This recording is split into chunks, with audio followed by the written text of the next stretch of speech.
To be here to come to the Project Van Life Summit. I'm Kristen Ford, and I'm the main voice to the Wild Family Van crew. And my husband Paul and I have 4 boys and 2 big dogs, and we all travel around in a Sprinter van, a 144 Sprinter van, and but we have a home base in Southern California, and on a day-to-day basis, Paul works as an e-commerce director for a local company, and we're privileged enough to be able to homeschool our kids. So that's my top focus in our family. So just a little bit of a backstory. We traveled full time a few years ago, which actually inspired us to get a van. And like many others, that little taste of travel freedom has really shaped pretty much every future decision. Our van life now is deeply rooted in that experience, traveling full time. And we knew we needed to find a way to still get out there, even in the stage of life that we're in now. So we know someday we will definitely live in a van full time, but we really do love this stage. And we love where we live, and Paul loves his job and thrives when he gets to work with other people every day. Being remote full time was actually really hard for him. So instead of forcing full-time travel on him right now, we majorly compromised, and he got a solid home base and I got the van. So, after a ton of research and test fitting and drawing up what feels like hundreds of floor plans, I finally built out our van myself to fit our whole family, and it took about 3 iterations just to get it right. And I think we've now finally landed on the best layout for us, so that's good. We've set up our van to be a daily driver during the week and a camper van for the weekends. So, and that leads me into what I'm going to be talking about today, which is how we've managed to do van life with a large family. And I'm going to answer the question, would this be possible for your family? And I hope that by what I talk about today, I can just make it just a little bit easier for you. So I know most of you have absolutely no idea who I even am or what our van looks like. So we're going to start with a van tour. Let me get this going. So this is what our van looks like on a drive day. And as we go in, you'll see that there's storage, and we have our toilet in the front over here. And we have storage underneath this benchy right here. Bench seat. Bench seat. But this is where the dogs sleep. Our dog beds are not in the car right now. But this is where our dogs usually go. And let's keep going. So we have an overhead cabinet up there and a lot of storage down underneath. So over here, this is where our power station is. And we have a Goal Zero 1500X, and that's what we use. It fits really snugly and nicely. Like, it slips under the seat very well, which is amazing. We're able to anchor it with 2 of the D-rings like this one over here. We're able to anchor it. There's one on this side and one on the other side, so it stays pretty stable. But as we're going up, this is where the boys sit right here. We have 2 bench seats that are in here. And we keep everything in the car, in the van, that we need to take with us. So mainly all of our sleeping stuff is in the back. We keep pillows and blankets and everything in. And this is what, okay, hold on. This is what they look like folded up, and that's how we drive with them. We also have a fantastic fan, and there's another view of the cabinet. And this up here is where we where we have our towels, and our Max Tracks are actually up here. They're easily accessible so that we're able to get them if we need them. And this white thing right here, sitting in front, is our projector screen. And our boys watch movies sometimes when we're going like traveling on the road. So, and this is the beginning of our, what you'll see right here is the curtain that will go around for our toilet room in the front cab area. So this is where we keep our toilet, in between the seats right here. And it helps to we love having a toilet in our van. It's amazing. And we built it ourselves. It's a composting toilet. We don't have swivel seats on our front, like our captain's chairs. We don't have swivel seats, because we don't really spend that much time in the van. It's not something that we're always spending our time outside. So we didn't really feel it was necessary to do that. And this is what it looks like on drive days in the back. So we have our kitchen set up right there.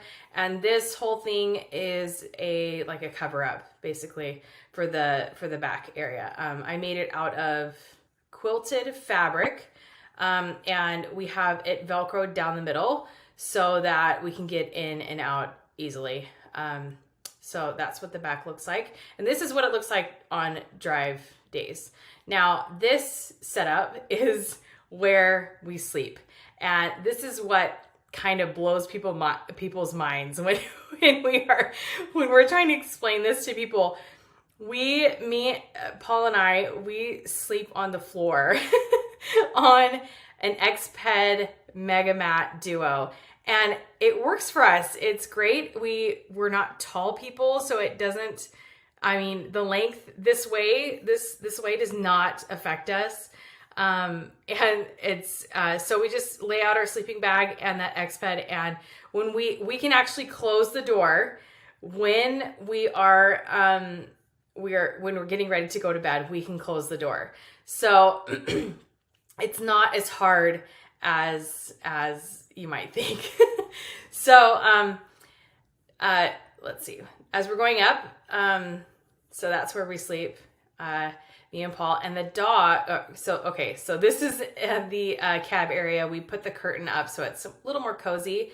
This right here, this bench seat is, that is where the dogs sleep. We put their dog beds up onto that bench seat, and it is that's where they sleep. They're pretty comfortable, and it works for us. So as we're going in, if you didn't catch that, you could like on the Reflectix.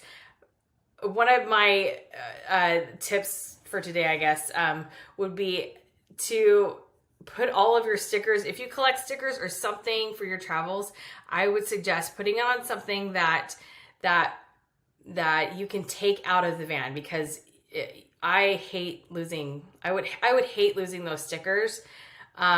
If we had like sold the van, or if we were if we sold the van or something happened to it or whatever, I would hate to lose those stickers. So we put them on the Reflectix, and that's just little tidbit about that. This is the bunk beds, and they are as like folded down. So if you can see these pillows right here, those, just as a size reference, the width of those pillows, they're standard size pillows.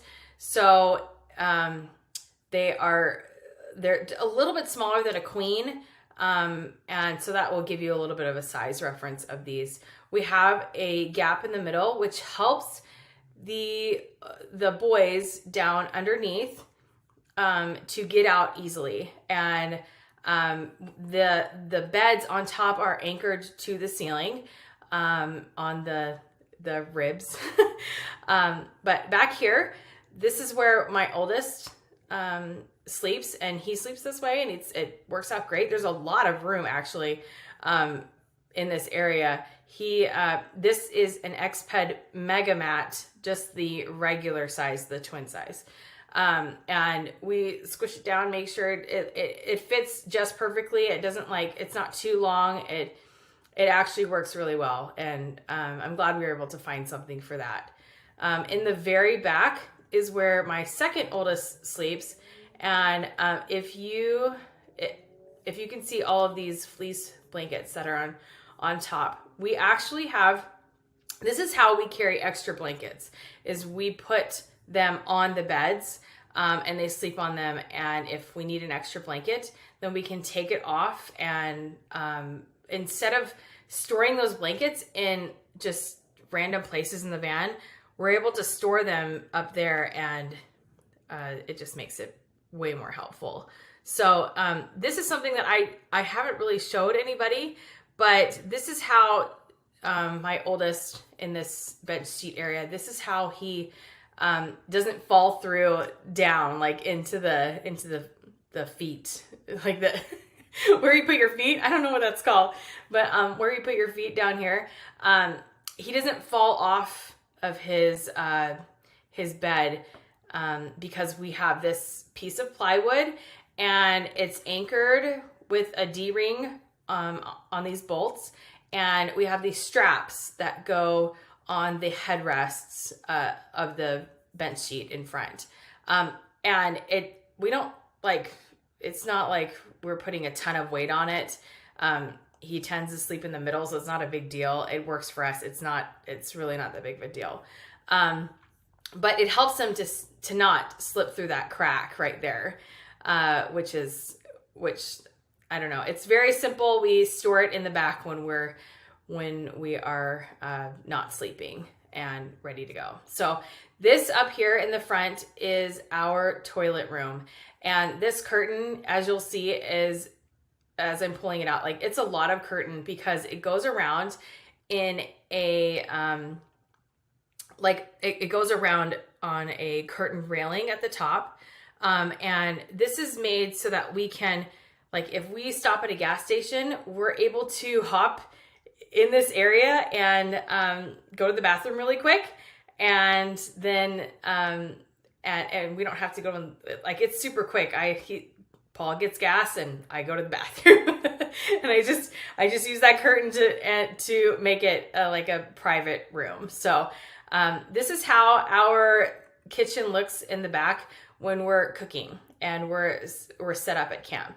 So we have water and these tables on the doors, and we only have a fridge. We don't need a freezer because we just do mostly weekend camping. But this is a long drawer. So, excuse me. This is a longer drawer.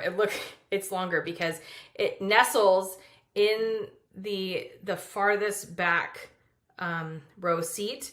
It nestles into that underneath the seat. And that's how we're able to have more storage for the kitchen. So we have lots of stuff. These tables on the doors, I made them. So here, maybe this is a better shot. Well, sort of, but you'll see that they are flexible with they have flexible adjustable paracord that lets them go up and down. We're always on unlevel places when we're making lunch or breakfast or whatever. We're always out, and sometimes it's uneven ground. So we made these in case we needed to bring out a table and it was an uneven surface and we didn't want everything to fall off the table. So so we have those, and we can actually take those tables and put them inside the van if we needed to cook inside. So they're hooked on the back of the door, but these hooks right here, we have some inside the van too, in case we need to cook inside.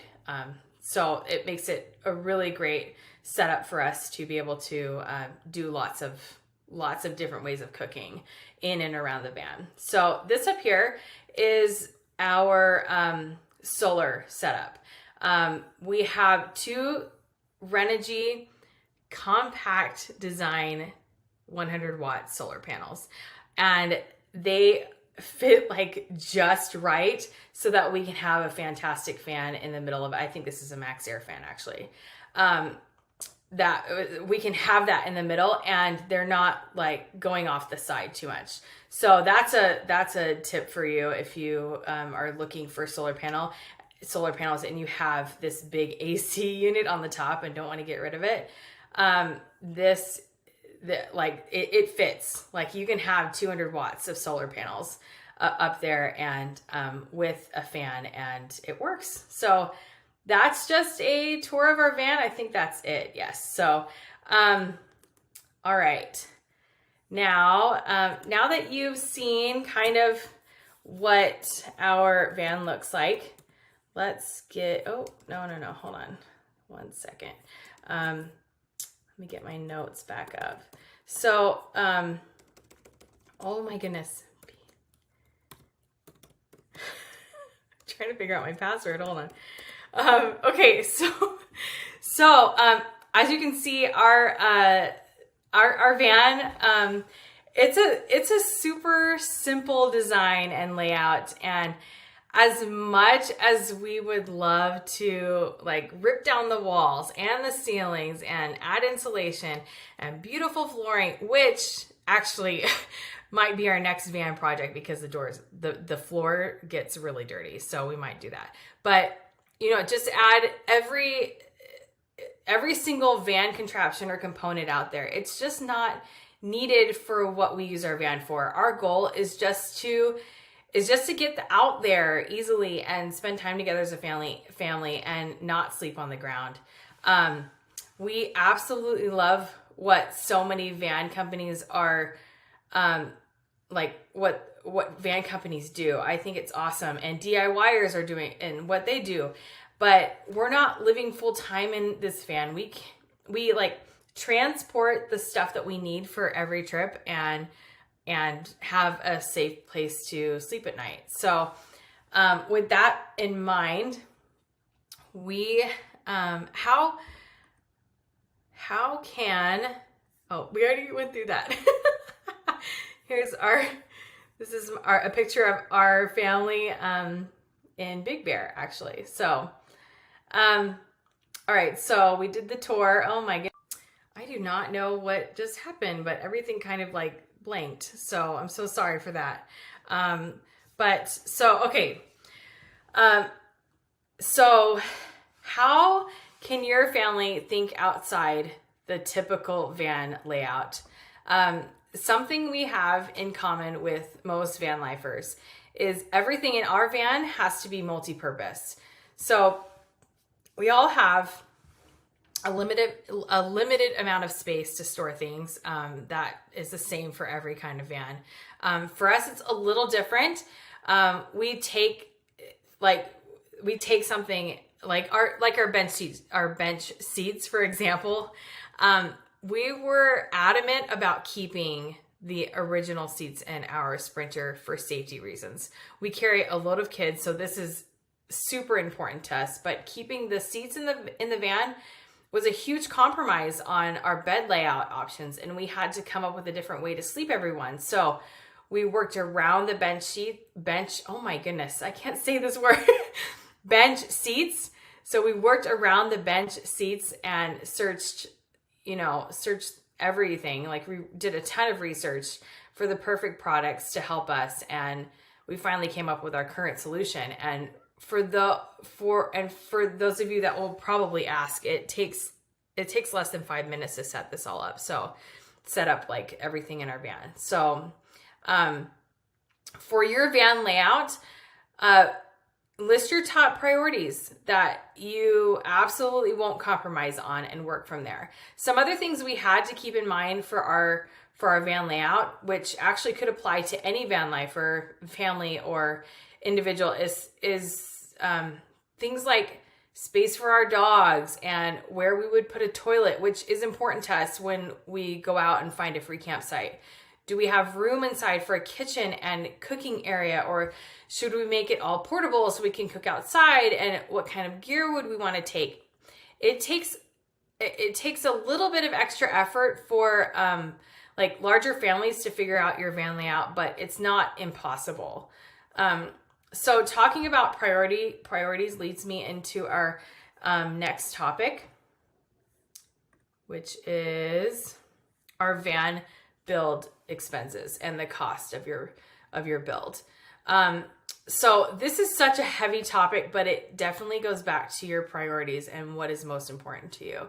For reference, I'm going to give you a quick cost breakdown of the major expenses in our van. And this doesn't include the cost of the van itself, because that greatly varies depending on like where and when you get your van. There are so many different costs to factor in, and everyone's situation is different. But overall, here are some things you'll need to think about when deciding what to buy for your van. Am I living in the van full-time, part-time, on the weekends? How will I be using the van, and what gear do I need to carry? And what kind of what kind of skills do I have to help save money? And what do I need to help with? What do I need help with? And should I hire someone to help?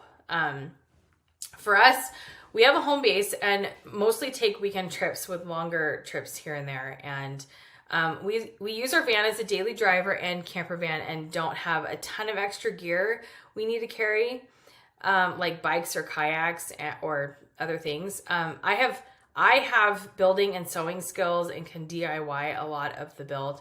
And I turned to quality brands like for our power station and our overhead cabinets for things I needed the most help with. You can also hire people if you need help too. So now I just want to emphasize that this is just one example of a van build. I'm going to show you how much we paid. And it varies so much. And I've seen van lifers do so much more to a van with way less than what we spent on ours. It really just varies across the board. So I'm not going to go through every single line item. But I think with any kind of build, you do want to save money. And my tip would be to get as much on sale as you can. So for like this $9,000 that we spent, we did a lot of waiting and being patient for things to be on sale. And if you can wait a little bit and be patient, you can save a lot of money, and you'd probably appreciate it more than just buying everything all at once. And I would also say try to buy the highest quality you can afford. I did so much research with every single piece of equipment we have in our van, and those hours totally paid off. We haven't had to replace hardly anything at all. And if you want to go even further with the saving, then you can learn new skills. I always joke with my husband that I got my degree from YouTube University. You can totally build every single piece of your van just from learning from others on YouTube. So for example, even though it would be easier and probably less of a headache, I knew from the beginning that I didn't want to spend loads of money on a prefabricated bed systems. I think they're amazing, but I just knew that I could probably do it myself. So I learned as much as I could, and I just went for it. It took 3 different variations to get where we are now, but it saved us a lot of money. And I do have to say though, it takes a ton of time to research how to build things in your van. And I spent so many hours trying to learn specific things. It really was like a full-time job just researching things. So if you want to save that time, I really would look into courses like the Van Life Academy, where they have it all in one spot, which is awesome. When you're trying to make so many decisions all at once, and you're able to rely on experts like telling you what you need to do, it really it takes out all the guesswork, and which is amazing. So I would highly recommend doing something that like you can learn from all of these experts in like the Van Life Academy. So so your build costs will vary so much, but I hope by looking at our costs, it helps a little bit. And it really all goes back to how you'll be using your van for your specific situation. So now that we've like learned about things to consider about your van layout and the cost to build, I want to answer the question that I'm most often asked. And I love that picture. That's one of my favorite pictures. There's so many things going on. So excuse me. When we go on weekend trips, we stay at campgrounds if we can't find a free campsite. And as you can imagine, we tend to like all pile out of the van and probably look like a clown car sometimes. And it's okay. I own it and I usually laugh about it. We get a whole slew of different kinds of people who come up to us and talk to us, which is really, it really is always so wonderful. People are so nice and they always want to see the van, which isn't new for most van lifers. We actually love talking about something we're so proud of, so it's okay. After like talking for a bit, we tend to get the comment of, I would love to do that with my family, but I just don't know how it would work. And of course, I always answer, yes, you can totally do this with your family. And I firmly believe that anyone can do this, and you're not crazy to think that your family can do this too. Because of those comments I get, I've put together a list of the top 5 things that would make it easier for your family to travel in a van. And this list could actually work for anyone with a home base or someone who's getting out there for the first time. So let me switch this picture. All right. So here are 5 tips. They're not like, this is not the only list, but my top 5 tips, I think. So number 1, don't try to pack everything from your house. The best way that I've found to not do this is have items that are just for your van and travels. Some examples might be blankets and toothbrushes, toiletries, towels, cups, utensils, even clothing and pillows. All of these things we keep in the van so they're ready to go on the weekend. And we have things specifically for the van, like van pillows. This helps to minimize the things you actually need to pack for a trip. And also along the same lines, only pack what you absolutely know you'll need. Overpacking leads to overwhelm, which will then make you less likely to prioritize travel. Make it easy for yourself and just pack what you need. So number 2, start out with overnight trips close to home. When we purchased our van, I would just go out and sit inside it, dreaming about all the places our van would take us. I pictured our family at every national park and going down every backcountry road and then eventually taking the van overseas to Australia. And I still have those dreams, but the road endurance that we've built up has been from like adventures in our own backyard by taking these short weekend trips, usually with it's like within 2 hours from us. We have given ourselves the space and grace to grow into van life. And it can be a shock to some families or even individuals when you first get your van and you're excited to build it out. And then your very first trip, you go clear across the country. And on that long and arduous trip, you start to realize, like, what have I done? Why didn't I get something bigger? Why did I put the toilet next to the bed? Everything. So build up to those longer trips by testing the waters on the weekends. Our weekend trips are actually what we prefer now. We've grown to love the balance between our home life and our van life. So it helped us work out the van camping kinks and learn what we do and don't like. So Number 3, make every single person in your family responsible for something. When we are out on a trip, every single person in our family has a responsibility. It definitely took some time and practice, but it's been well worth the effort. This is how it goes for our family. My husband, Paul, opens up the back and gets the food ready. We usually arrive around dinner time on a weekend trip. My 2 older boys set up all of our chairs and play with our dogs. And my 2 younger boys always insist on having a fire. So they're responsible for getting it prepped and going. And I'm in the van setting up everyone's beds. We all have something to do. And it has actually helped tremendously with the dynamics of our travels. I have 2 teenagers and the younger 2 are not far behind. And admittedly, it gets much harder to pry them away from home life. And I for sure know that by giving them something to help with, they feel needed.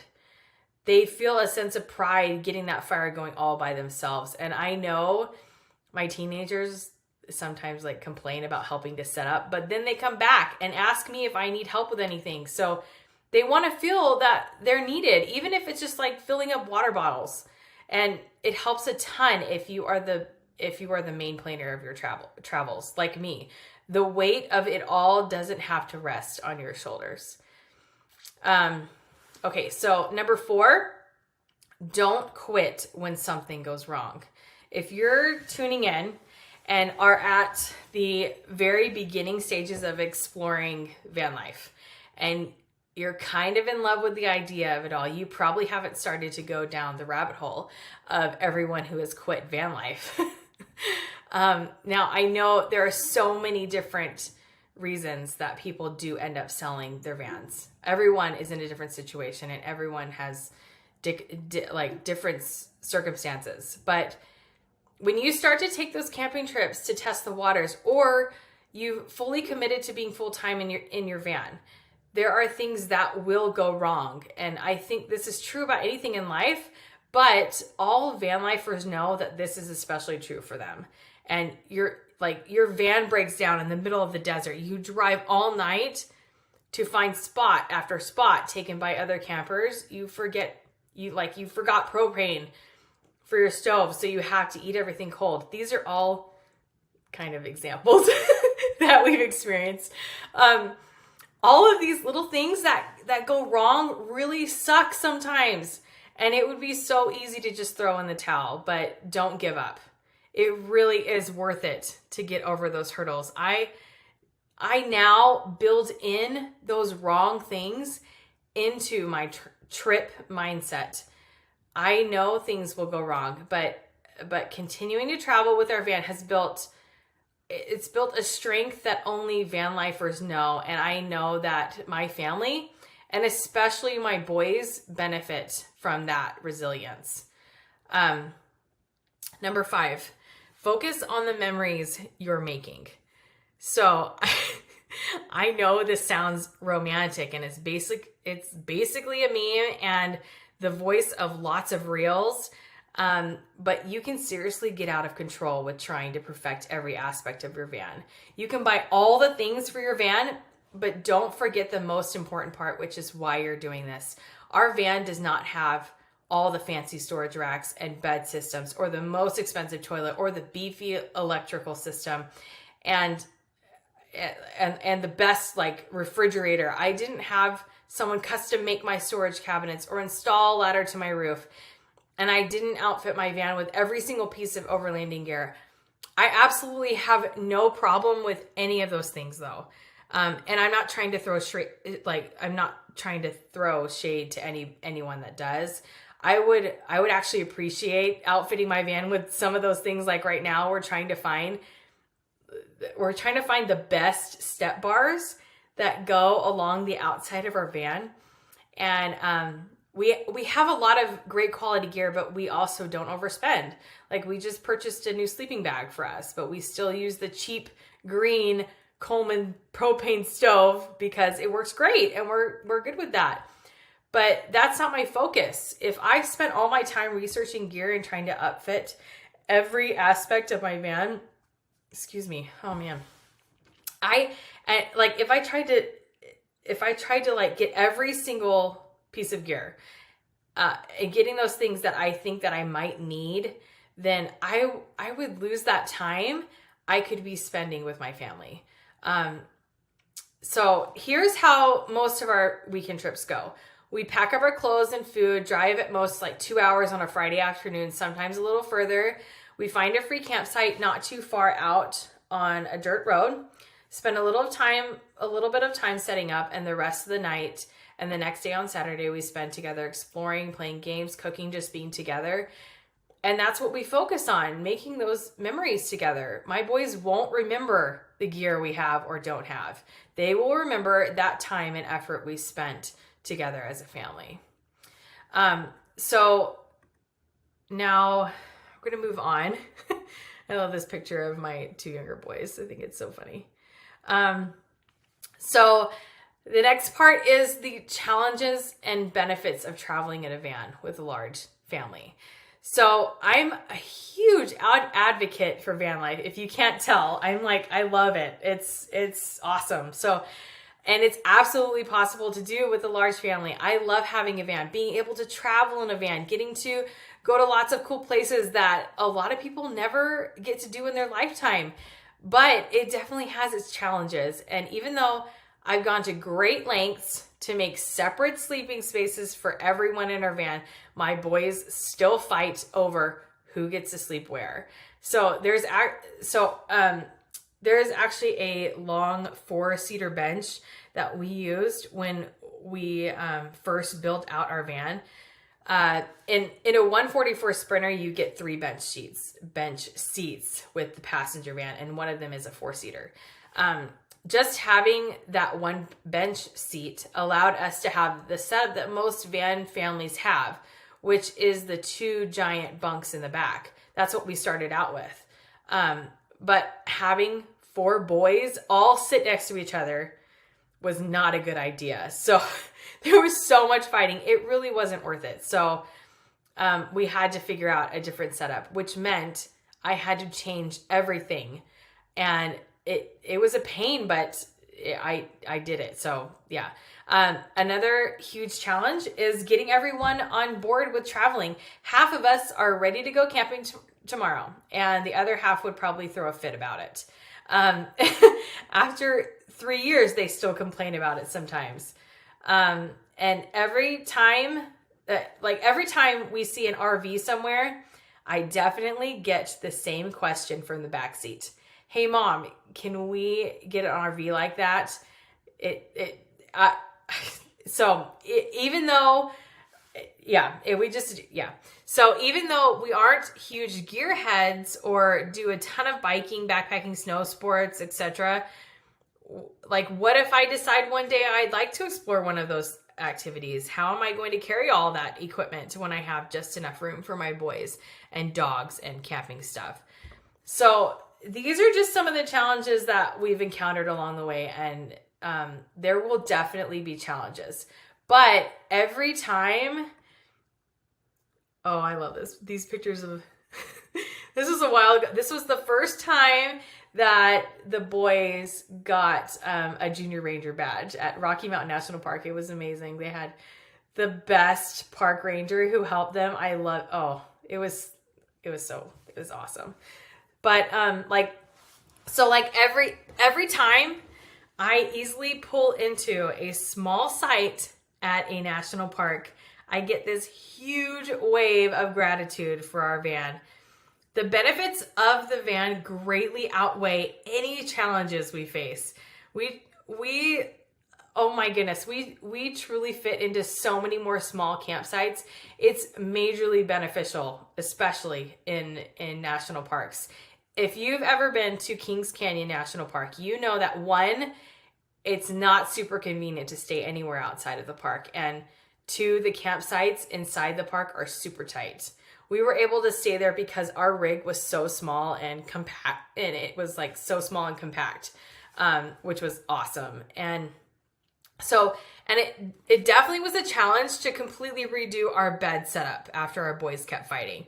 But one of the unexpected benefits of having 2 bench seats meant that we actually had extra room to bring other people. Last year, my brother flew in and went on a road trip with us on, okay, so if you've ever been to California, you know that there's a loop from the Alabama hills all the way up and around to Sequoia National Park. So we did that loop, and that trip, taking my brother, it would not have been possible if we didn't face that first challenge head on. I think a major benefit of not having enough room for any extra gear is that we get to go to a destination and support local businesses and rent the gear that we need. Knowing that actually makes me want to try out different activities more than I would, it's majorly beneficial to our boys in helping them experience and expand their scope of the many different, sports and activities like all the snow sports. And we don't have to buy and store any of that gear at home, which makes my minimalist heart super happy. Like I don't have to store any of that stuff. So, and I can't forget how much money we're actually saving by having a combined daily driver and camper van in one vehicle. My husband works in the town that we live, so his commute is short, and it's short enough to only need an electric bike. So our van is actually our only car. Our oldest just turned 16, so we're kind of in new territory with this, and we might need another smaller car in the future. But I added up the cost of an RV, which we would probably have if we didn't have the van. We would need a truck to pull that RV, a storage payment to store that RV, another larger car to use as a daily driver because we have a large family. And that all added up, it's basically a California mortgage payment. Like, it's a lot of money. But by having our van, we have all of that in one super easy package. We're able to save so much money and go on more camping trips, really. So, excuse me. Another major benefit is we made all the components not permanent.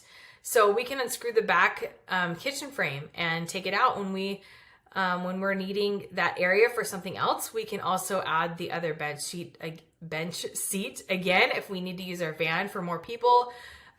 We on a day-to-day basis, we haul a lot of kids from our church group. So we have the flexibility to add that other bench seat in if we need to. And we have family that likes to come visit us. So again, we pull that seat back in. And we love having that flexibility to do those things. It's definitely different for everyone. Just having a van and doing the things that you want with it. But I can tell you that you're not going to regret getting a van. So, now, we're going to shift a little bit, and I'm going to talk to you about what you can expect out of your budget for a weekend trip and how to plan for a weekend in your van. So that's what we mainly do. So I'm going to show you kind of what we do. So I just want you to remember that we don't live in our van full time. So this will be different. But if you're a family who wants to dip your toe into van life, I think knowing what we spend on a weekend, and how we plan for a trip, I think it will be super helpful to you. I like seeing numbers. So here are the things that we factor into a weekend trip budget: gas, meals, fast food, has an asterisk for a reason, activities, and a buffer, also an asterisk. So I'm giving you these numbers because I know you're curious, and I love seeing that from people, but don't focus on them because it is so different for everyone. We are minimal in some places and love to spend in others, but this is a pretty good average. So for gas, we fill up before the trip, and because we are usually not going more than 2 to 3 hours on a trip, we don't have to fill up until we get back sometimes. I will say that I like being prepared, so we end up on our drive home, we usually stop. So we don't arrive at home with an empty tank. So our gas budget for a weekend trip is $100. For meals, for meals, we try really hard to pull from the food that we already have at home first, and then go to the store if we need to. So this is really built into our monthly food budget. But if we go to the store, I usually budget about $50 for extra things. And so I put an asterisk next to restaurant or like fast food, because this is for like emergencies. Like if you forget something, or really if you don't leave on time on a Friday night and like we know we're going to get to our campsite late, that's usually when we get something to eat. And I put the budget at $50, which as a family of 6 is hard to do, but we usually stick to places like In-N-Out, and yeah. So the next one is activities. This one also varies a ton, because sometimes we'll just go out to the desert for an overnight camping trip and explore in that one spot the whole time. That happens more often than not. That's just our style of camping. But sometimes we do activities like, my boys have been begging to do the Alpine slide in Big Bear, so we're budgeting for that this summer when it opens. So for activities, we budget between $0 to $200. And last, we always have a buffer amount in our budget, and this can vary greatly depending on your situation. If you forgot you needed to buy a new National Parks Pass, this is where you would take that money from. You could even use this as an emergency buffer, like if something goes wrong with your van, or maybe you decide you'd like to take a tour when you are at your destination. Your buffer budget really should be based on your habits and what you tend to do on any given trip. So we put our buffer budget at about $200 because we don't tend to go crazy and overspend, but also we want to feel free enough to, like, if something goes wrong or if we want to do something like a tour. So the range of our budget is between $150 to $600. It really depends on what we're doing on the weekend. And remember, this is such a wide range. You could probably spend less or even way more than this. So, but that's our weekend budget. And so now, I put together a trip planning checklist, which is this is what I do to get out there much easier. And hopefully this will make it easier for you too. So I'm not going to go through every detail about this list. I did go into more detail over on our Instagram page, and I saved them if you want to go check them out. But I go into more depth there. But I will touch on a couple things. There are so many trip planning suggestions out there, but I think the most helpful tip would be to take your time. Don't try to pack and do everything on the day before your trip. You're bound to forget something when you're rushed. So I like to spread it out during the week. It's extremely helpful on a mental level, and for me it helps with decision fatigue. So one thing on this list that surprises most people, and this will apply to anyone with a home base, or even if you're full-time in a van getting ready to go someplace new, is to clean your house before you go on a trip. And in some cases, full-time, or clean your van before you go on a trip. So just make the time to do it. We don't do a lot. We deep clean. We don't deep clean the house, but we do the dishes, tidy up surfaces, and put things away and make the beds. The make the beds part actually has saved us a couple times from forgetting the stuffed animals my boys insist on taking with them. But I clean the house before because I don't want to come back to a dirty house and have to clean more after a long trip and on top of all the other things that we have to clean from the van. So I hope this list is helpful. I'm not going to go through everything, but I hope it helps you to have like a successful like weekend trip with your family and plan it well. So I'm just so grateful I've been able to spend this time talking to you all today. I was so nervous about like what I could share that would be helpful to others. We don't do van life like most of the people out there. There's like a pocket of families in this van life space who are trying to show others that it's possible, and I am so happy to be a part of those families. If there's just one thing I'd want you to like take from this, it would be this like quote right here. It would be that your van is merely it's the mechanism to get you outside. That's what matters the most, especially in this consumer world that we live in now. I